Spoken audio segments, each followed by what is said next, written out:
Boosting the visibility of your Etsy store is going to be the key to attracting new customers. It'll also be the best way to ensure that your past customers keep coming back for more. The question that a lot of new Etsy shop owners have is, how do you do that? Here are 5 effective methods I would recommend for increasing traffic and making sure that your Etsy store gets noticed. 1.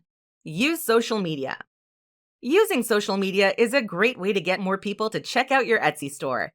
In fact, there's no better way to connect with lots of different types of people at once. Not only that, but your customers will be able to chat with you on social media platforms like Facebook and Instagram, which will make the experience of purchasing something from your Etsy store more personal for them. When it comes to using social media to drive more traffic to your Etsy store, you'll want to start by figuring out who your target audience is. From there, you'll need to figure out a good posting schedule. Don't go overboard or disappear for too long, or people might not notice your posts.